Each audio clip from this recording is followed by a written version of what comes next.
और अब ऐसा हुआ कि जिनिफ ने अपने एक बेटे नूह को राज्य सौंप दिया। इसलिए नूह उसके स्थान पर राज करने लगा और वह अपने पिता के मार्ग पर नहीं चला, क्योंकि देखो, उसने परमेश्वर की आज्ञाओं का पालन नहीं किया और उसकी बहुत सी पत्नियां और रखैलें थीं, और उसने अपनी प्रजा से पाप करवाया और वह काम करवाया जो प्रभु की दृष्टि में घृणित था। और उसने उनकी सारी संपत्ति का 5वां हिस्सा टैक्स के रूप में लगाया, और यह सब उसने अपने और अपनी पत्नियों और अपनी रखैलों के खर्चे के लिए लिया, क्योंकि उसने उन सभी पुजारियों को हटा दिया जिन्हें उसके पिता ने नियुक्त किया था, और उनके स्थान पर नए पुजारियों को नियुक्त किया, ऐसे लोग जो अपने दिल के घमंड में फूले हुए थे। इस प्रकार राजा नूह ने अपनी प्रजा पर जो टैक्स लगाया था उससे उनके आलस्य, उनकी मूर्ति पूजा और उनके व्यभिचार का खर्चा चलता था। और ऐसा हुआ कि राजा नूह ने कई शानदार और विशाल इमारतें बनवाईं, और उसने उन्हें लकड़ी के बढ़िया काम से सजाया और हर तरह की कीमती चीजों से सजाया। और ऐसा हुआ कि उसने अपना मन अपनी दौलत पर लगाया, और उसने अपना समय अपनी पत्नियों और रखैलों के साथ ऐशो आराम में बिताया। और ऐसा हुआ कि लमनाइयों ने उसकी प्रजा पर आक्रमण करना और उन्हें उनके खेतों में मारना शुरू कर दिया।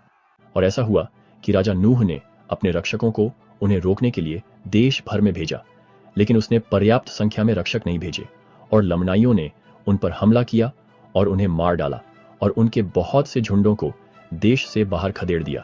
इस प्रकार लमनाइयों ने उन्हें नष्ट करना और उन पर अपनी नफरत दिखाना शुरू कर दिया। और ऐसा हुआ कि उन्होंने लमनाइयों को अपने देश से बाहर खदेड़ दिया, और उसने अपनी सेनाओं को उनके पीछे भेजा, हाँ, यहाँ तक कि शेमलोन देश तक भी। और ऐसा हुआ कि उन्होंने उन्हें खदेड़ दिया और उनमें से बहुतों को मार डाला। और ऐसा हुआ कि वे अपनी लूट में आनंद मनाते हुए लौट आए।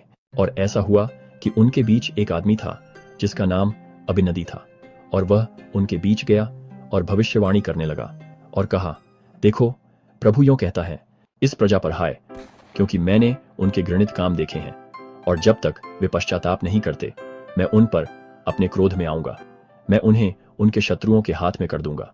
अब ऐसा हुआ कि जब अबिनदी ने ये बातें उनसे कहीं तो वे उस पर क्रोधित हुए और उसकी जान लेने की कोशिश की। अब जब राजा नूह ने उन बातों के बारे में सुना जो अबिनदी ने लोगों से कही थीं, तो वह भी क्रोधित हुआ और उसने कहा, अबिनदी कौन है कि मैं और मेरी प्रजा उससे न्याय करवाएं। अब लोगों की आंखें अंधी हो गई थीं, इसलिए उन्होंने अबिनदी के शब्दों के खिलाफ अपने दिल कठोर कर लिए।